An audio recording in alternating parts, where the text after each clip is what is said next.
Morning, everyone. Thank you for tuning in to another Culturecast. I'm joined today with Joe Colella. Hope I'm saying that right. Colella. Kalala, yep. How you doing, guys? Great. Good. Good. I'm doing good. Thanks for asking. How you doing, Lo? So today we're going to talk about what are the pros and cons of doing commercial real estate versus residential real estate. The reason why we're talking about this today is because Joe, he started his career early on as a residential agent, then soon moved into the commercial space and spent some time with one of the most prestigious commercial real estate firms out there. And now he's made his way back to residential, but still kind of has a ear to the ground when it comes to commercial. So I've always battled with this myself, and I always wondered, is the grass greener on the other side? Yeah. Are commercial agents really smarter? Are commercial agents better paid?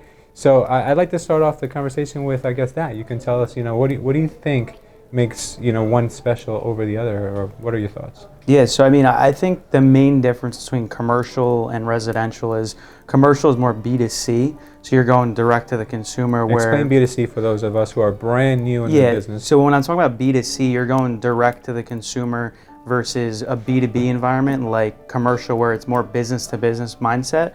Residential, people aren't transacting every day, every year. They're doing it every 5 to 7 years, where a B2B environment like commercial, they're transacting 5-6 times a year. So you're building out better relationships for longer term, but you still want to be doing the same thing in residential. I think it's a little bit more focused in commercial because there's a lot less transactions going on. So that's pretty much it as far as the big difference is. It also too is volume. You're going to be doing a lot more volume in residential versus commercial. There's a lot less deals going on, like in a normal market like Union County. There's only going to be 100 deals going on, where in commercial, where residential, there could be anywhere from 10,000 transactions in a year as far as single families go. Absolutely. I heard that typical commercial transaction takes just as long as having a baby. So they call it kind of like having a baby when you have a commercial transaction. Yeah. Because it takes 9 months, 10 months, a year, 2 years. I hear people sometimes, I spoke to a commercial agent the other day, been working on a deal for 5 years. And a lot of it has to do with outside, influences that'll kind of divert your deal. Yeah, so I think when you're looking at commercial, you have to really look at what, and when you see how long the deal is, it's whether it's going to be a land deal is always going to take really long because there's a lot of approvals involved. A regular traditional deal usually would take anywhere from 6 to 8 months, but a deal with a bigger national tenant like Dunkin' Donuts, Starbucks, those can happen really quick because most of the time those are fully cash deals and you know what you're getting into. So they do take a little bit longer than a regular residential transaction, which could take 60 to 90 days. I think I compare it to doing short sales, because short sales are a lot longer time frame and you kind of have to build out the pipeline like commercial. Sure. Over here in Scotch Plains, the amusement park on 22, I'm not sure if you're familiar with it, that's been under contract since the 80s. Really? Yeah, that's been under contract since the 80s, and they just recently now started to take it down to start building out the development there. I think they're doing condominiums and stuff like that, but it just goes to show you how long these deals can possibly take. Obviously, they're not all like that, and a big part of the commercial has to do with rentals, right? Rentals play a significant part because agents don't get paid on rentals like they do in the residential side, on the commercial side, right? It's kind of based off of the entire year's commission. I'm sorry, the entire year's rent. It's a percentage of that as opposed to 1 month. Yes. So in commercial as well, you have a very big divide in leasing broker and sales broker. So sales brokers get paid for buying and selling buildings, just like a regular real estate agent would get paid. They get paid on the closing, so you don't have to worry about a longer lease term or anything like that. The leasing brokers, on the other hand, usually get paid across the lease. So the longer the lease, obviously the more money they're going to get. And let's just say it's 10,000 square feet for 10 years. You might get paid 50% up front, or maybe 75% up front, and then a couple payments later on in the year, just to show that they have a serious tenant in there in place. So it's almost more like a residual game in leasing, whereas the sale broker, you get paid at that day, which is very similar to residential. And some commercial agencies, they only do rentals, right? They specialize really much in a particular part of the business. So you'll see in commercial, really, there's a lot more specialization as far as leasing. There's a big divide between leasing and sale brokers, especially on the bigger brokerages. The smaller houses, obviously, they have to do a lot more things and do whatever they can to really get business.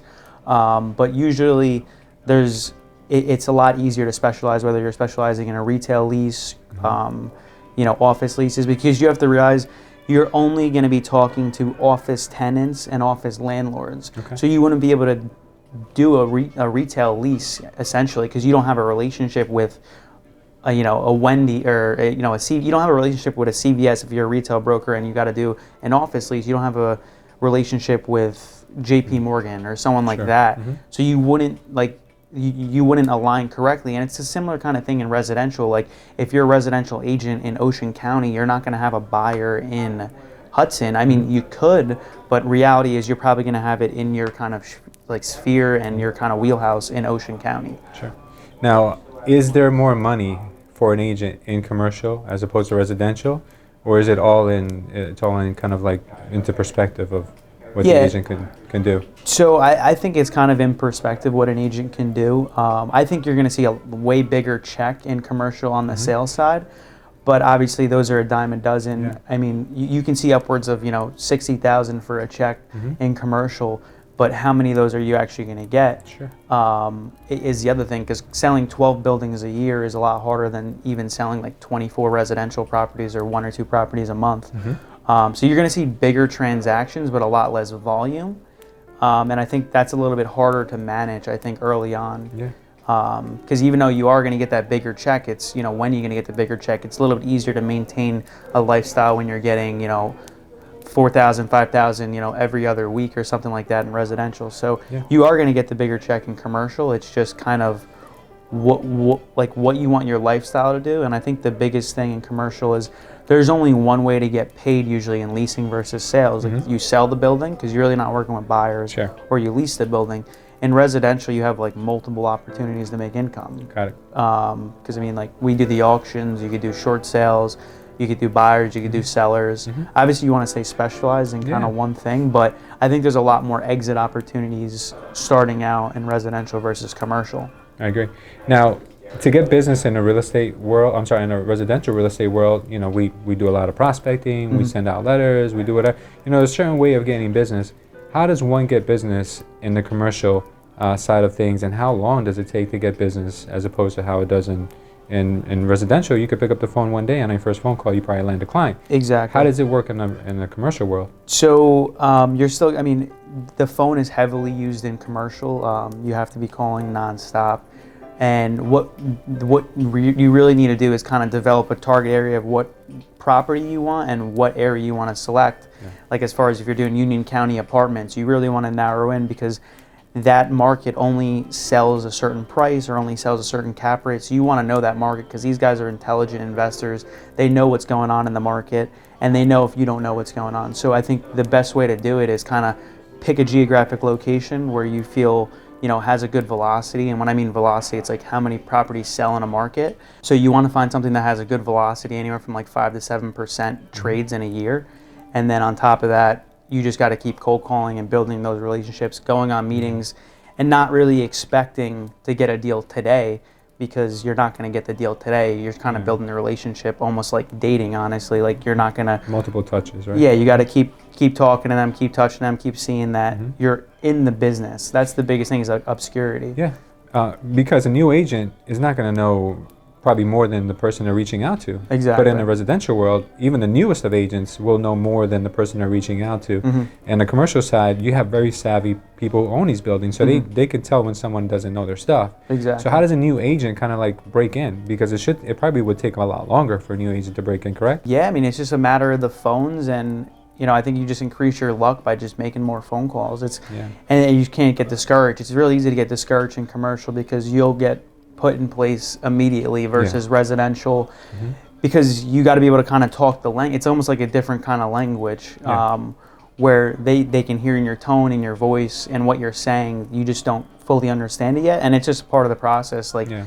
Once you start hearing it, you'll realize a lot of the owners say the same things, and then you start saying it back to them, and they're like, all right, this kid is starting to understand. Maybe he's a little bit younger, but he knows what's going on, and they respect the broker a lot more in commercial versus residential, because you are talking to all the owners in the market. You know when someone wants to sell. Even though they can go out, they don't want to waste their time, because obviously time is money to them. So they rely on you a lot to keep an ear for your boots on the ground for them for free.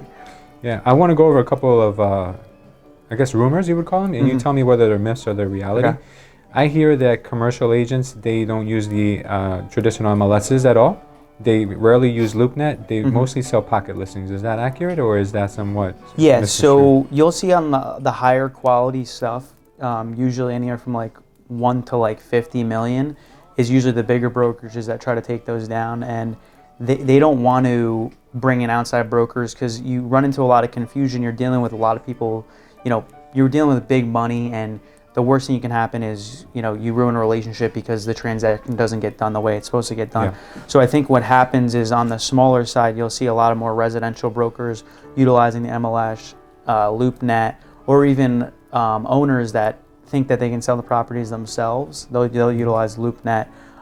In regular commercial, usually what will happen is we've already have an idea of who in the market wants a property, so we're going to be calling on them first, and usually our office is kind of geographically located where we can call on all different locations, and we kind of have the hottest prospects in that area. Sure.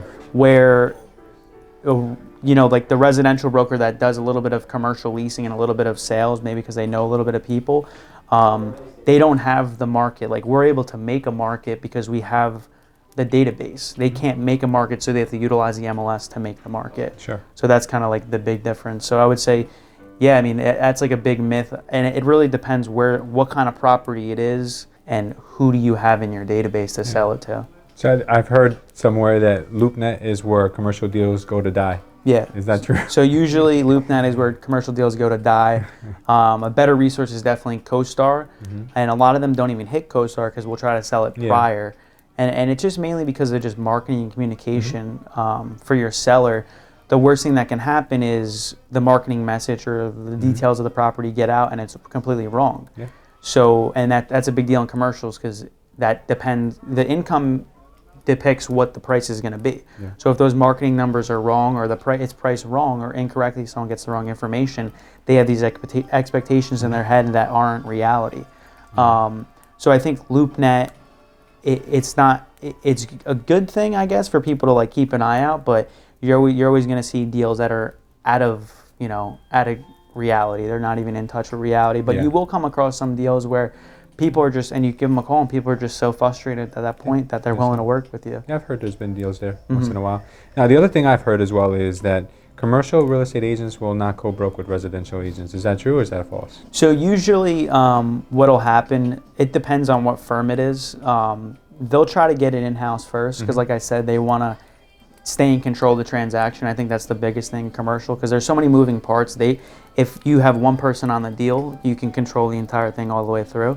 So when they bring in a less experienced residential agent, they don't really know the process and know how to do things. So they end up doing their job for them. So that's why they don't feel like it's necessary for them to get paid. Yeah. But they do understand that after a while you have to open it up to the bigger market.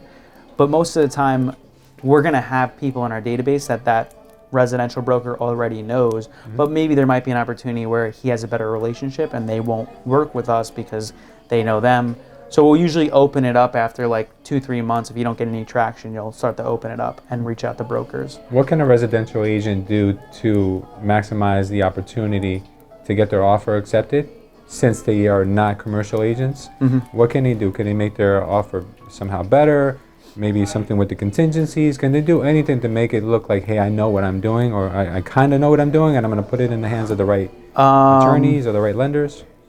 I think one of the first options would be really even consider if you're not a full-time commercial agent working even in residential as well, like just refer it. Because a lot of times, like, they'll respect you a lot more for preferring it, and you don't even have to worry about anything, and you just kind of just set it and forget it. Yeah. But also too, I mean, the big thing in residential is you'll come across someone that you know that has a 1031 exchange, and this happens a lot. And the person in the 1031 exchange doesn't realize that you don't have the correct resources to help them out to buy another property without paying tax. Sure. So now it's your job to just hone in brokers and be like, listen, I have a 1031 exchange. I need to get a property for this guy to buy, else he's going to pay tax. So I think even better before even putting in a transaction for a residential broker is just go find out who the top brokers and build a relationship with. Because it's the same game with building relationships with owners. If they know, like, Lewis from residential has a go-to guy that buys apartments in Linden, but the top Linden broker doesn't have that relationship. When they go to open it up, they're going to be like, hey, Lewis, like, does your guy want to buy it? Sure. Because they've already built the relationship. They trust you. They know you have somewhat of an idea how to move forward, and they'll help you out along the process. I think once you have that relationship. Yeah. But I think it's tough for someone that, you know, comes out of nowhere and they're like, hey, we want to buy the property. It's not like residential where you just call them and ask for a showing, and, you know, it's the commercial brokers are very skeptical because they need a qualified buyer, because you have to remember they're representing the seller and they're bringing in a buyer that they should be pre-qualifying before they go and look at the property. You're disrupting tenants, because that's a big deal in commercials. If you bring a buyer to a property, the tenants are like, what's going on? Like, why is the property selling? And my rent's going to go up. So that's a lot of stuff that they don't want to happen. So you can't be bringing 20, 30 people through the property. You need qualified people before they see it. What advice would you give a residential agent that wants to make the transition over to commercial? I think just the best advice would be to find someone that's doing what you want to do, and just really you need to be in a fully commercial area, whether it's leasing or sales, and just kind of just dive into it. That's really it. I think that goes with anything, yeah. But I guess it would be safe to say that if they're going into commercial because they think there's more money in commercial, they're wrong, correct? I personally think they're wrong. There's a lot of money in both, and I think it just has to do with where you see yourself and what your exits are. So if you know, like, your exit strategy, like, if your goal anyway is to make the most money, you're in the wrong spot, honestly, because you're just going to end up, like, losing focus, and when stuff isn't working out in commercial, you're going to end up being like, this makes no sense for me. Yeah, you might get out of the business altogether. Yeah. So you got to have somewhat of a little passion for real estate in general. And it's just kind of, do you want to be talking to landlords and business owners, or you want to be talking to distressed sellers? You want to be talking to regular buyers and sellers? Yeah. Really depends where you kind of see yourself. Are you more like business mindset? The reason why I switched, I think, back to residential is because the multiple avenues to make money. That's my biggest thing, is like, when I see one deal, I can, you know, sell it regular. I can possibly, if they're underwater, do a short sale. I could do a wholesale, I could do a wholetail. Like, there's so many different exit opportunities early on to make more money, where commercial is strictly just one way to make money. Yeah, good. Now, Joe, I know we kind of were doing this a little bit backwards, but what influenced you to get into real estate, and why is that the path you chose? Throughout school, I was doing accounting and stuff. I worked my first... A bean counter. Huh? A bean counter. A bean counter, yeah. So I worked my first internship in tax, and, you know, I always liked real estate. I always thought it was interesting, and I always knew, like, it's a good product to build wealth. And I started just realizing every single tax return, I did like about 150 tax returns like in 4 months. Every single tax return, owned properties and owned a business, every single one. And I'm just like, this is like too similar. Like, all the people that were making the money were either, you know, not so much working in real estate, but owning real estate and owning a business, and kind of just moving the money from the business into real estate or the stocks. And it was extremely simple, and I kind of caught on to it. And then I was like, okay, maybe this is something I should, like, look into, not knowing I would kind of go into that industry. It was kind of more like, all right, I need to, like, save my money to invest in real estate, because if I knew kept doing what I was doing, I would just end up like everyone else. So it was a mixture between that, you know, I obviously read, what's the book, Rich Dad, Poor Dad. I think that's like one of the biggest things that people start out with. And I read the book. At first I read it, and I didn't believe anything I read, and I was just like, this is an absolute lie. Because like your mind is so, like, in tune with, like, I knew I was going to be an accountant, I knew what money I was going to make every year, I knew I was going to get this many increases, and, you know, I read the book and I was just like, this isn't real, this is just like not, and I hated reading books, and that was like one of the very first ones I read again. And then I read it again, and then I'm like, all right, maybe this is real. Like, I don't know, like, why would this guy waste his time writing this book and stuff? So then I had this, the way things happened were just really weird. And, like, I had a class that next semester after I read the book, and it had nothing to do with real estate. But my professor was a CFO of, like, a giant, you know, medical device corporation, and he just kept talking about how he, like, moved from being a CFO to now he was, like, a CFO at a real estate company. And I was just so interested, and I was just like, this guy, like, I was like, why would you leave being a CFO to go work at a real estate company. I was like, you're making amazing money. Like, you're like the ideal job of the career path of an accountant is like to work as an auditor as long as you can, to learn everything about the company so you can then become inside on that company. So I was like, why would this guy leave? Like, it just doesn't make sense. Like, he bought and sold a medical device company. Like, he made a ton of money. And then he's just like, because at the end of the day, he wasn't an owner fully of that company. And this one was actually his brother-in-law that was buying properties up in Hoboken from before Hoboken was even a thing. Nice. And I just asked him one day, I was like, is there any way like I can come work with you and just figure out what's going on? And at first he's a little skeptical. He's like, no, like, you know what I mean? I want someone a little bit more qualified. And then I was just like, I'll figure it out. Like, you know what I mean? Like, let me just come work with you. Like, I know what you're doing is like working because like you guys are like killing it. Yeah. So I went to go work with him. Like the first day I had no idea what was going on. I was like, all right, maybe he's right. Like I have no idea. I was in Hoboken, great like place. And like, I didn't even know what I was getting myself into. Like I didn't even know how much they really own. They ended up owning like 300 units in Hoboken. And I'm just watching like the whole process, like from start to finish, like acquisition. And then also too, like them transforming their current portfolio from like multi-units to maybe like luxury single families, because that's like a big thing now is like either doing like condo conversions or taking like a 3-family and making it like a giant 1 condo or like for a like luxury single family. So I think after seeing that, I was like, okay, like this is like something I definitely want to get into. I just felt like there I didn't have an opportunity to kind of like, I was learning a lot, but I didn't have like the opportunity to be a part of what they were really doing. I was always kind of like that accounting role, but my boss was willing enough to literally sit me down and be like, this is a cash out refi. This is, He taught you the steps. this is why we're doing this. And like, I was just like, I didn't even know this was real. To me, it was just like stuff you read in a book, but then you were actually doing it. So then I was like, okay, this is something real. But then I kind of got sidetracked and I got the opportunity in the accounting firm, and I was like, you know, I can't see myself working here because there's no real career path, even though the reality is I was learning so much. But I felt like in my mind, I was like, I'm not getting paid what I'm potentially worth, but that was kind of a stupid move. Like, I was learning way more than I learned even in the accounting firm. So I think that was like one of like my mistakes. I think I should have stuck it out there for a little bit longer to kind of see what happened and how it turned out, because I had a little bit more of an opportunity to be on the inside. Like we had, so they owned like 300 units. They owned all the businesses inside the units. And I was doing like the accounting for everything, as far as like collecting rents, the accounting for, we had like a restaurant bar that was doing like 5 million in sales.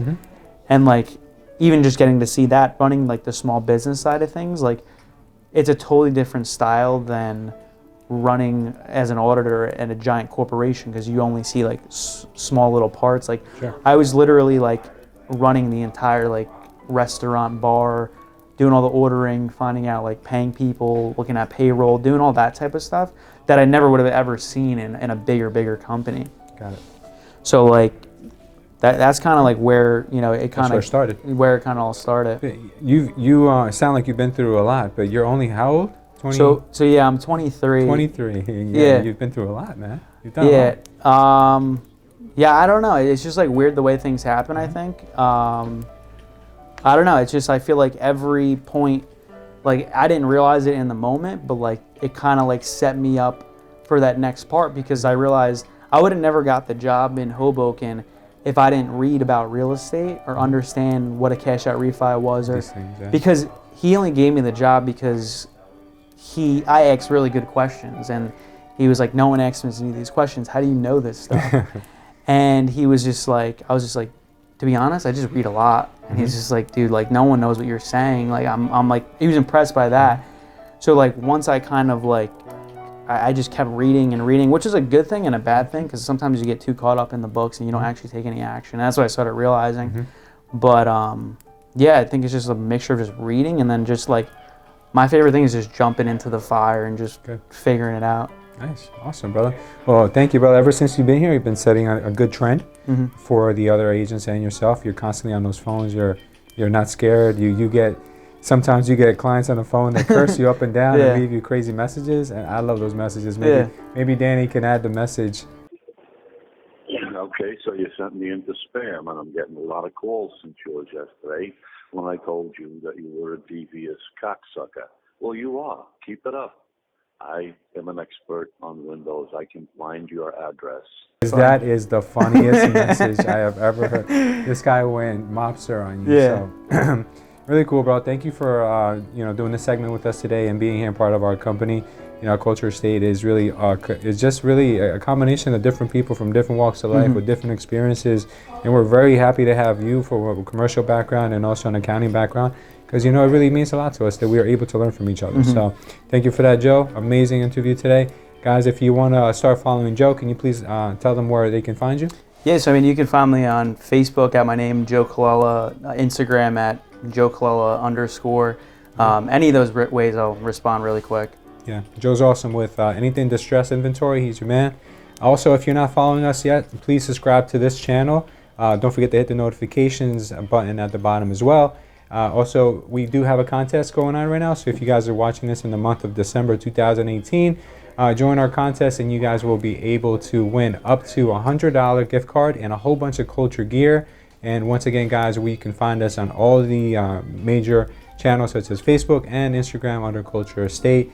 And don't forget to share this video if you found it interesting or of value. Share it with anyone who you think would appreciate it. So thank you so much, guys, and we'll see you next time. Thank you.